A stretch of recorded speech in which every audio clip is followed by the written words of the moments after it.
بسم اللہ الرحمن الرحیم۔ موضوع سخن ہے مذمت غیبت۔ غیبت کسے کہتے ہیں،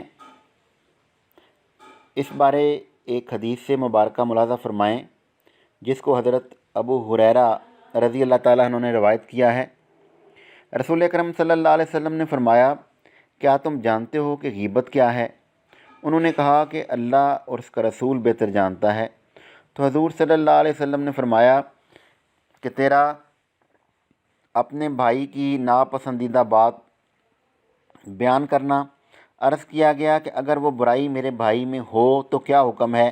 فرمایا، اگر وہ برائی اس میں ہے تو یہ غیبت ہے، اگر وہ برائی اس میں نہیں تو یہ بہتان ہے۔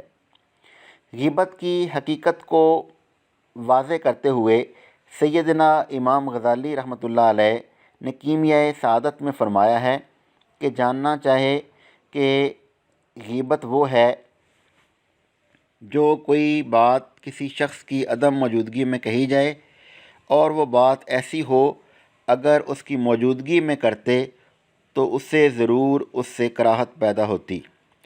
جس بات کا نتیجہ کسی عیب کی صورت ہو تو اسے غیبت کہتے ہیں، اگرچہ تو ایسی بات اس کی نسبت لباس، جانور، گھر، کردار، جسم اور گفتار وغیرہ ہی کے بارے میں ہو۔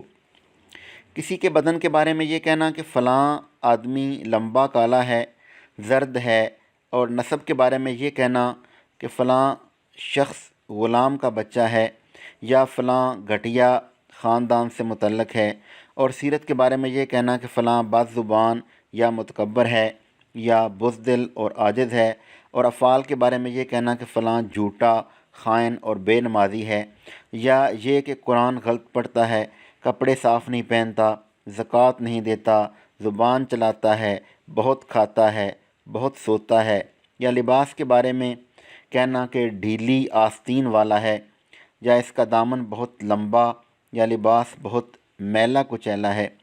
یہ سب غیبت ہیں۔ اس بات کی دلیل ایک حدیث مبارکہ میں ملتی ہے جس کو سیدہ عائشہ صدیقہ رضی اللہ تعالیٰ عنہ نے روایت فرمایا ہے۔ آپ فرماتی ہیں کہ میں نے ایک عورت کے بارے میں کہا کہ وہ پست قد ہے، تو حضور صلی اللہ علیہ وآلہ وسلم نے فرمایا کہ تم نے غیبت کی ہے، تھوک دو۔ جب میں نے تھوکا تو میرے منہ سے سیاہ خون کا لوتھڑا نکلا، بحوالہ کیمیائے سعادت۔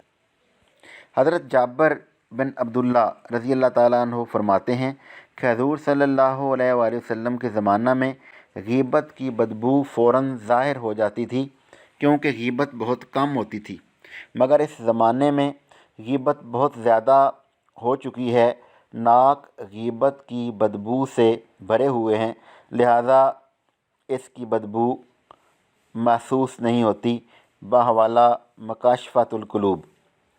حضرت کعب احبار فرماتے ہیں کہ میں نے ایک کتاب میں پڑھا کہ جو غیبت سے توبہ کرتے ہوئے مرے وہ جنت میں جانے والوں میں سب سے آخری بندہ ہوگا، اور جو غیبت کرتے ہوئے مر جائے وہ دوزخ میں جانے والوں میں وہ سب سے پہلے دوزخ میں جائے گا، بحوالہ مکاشفۃ القلوب۔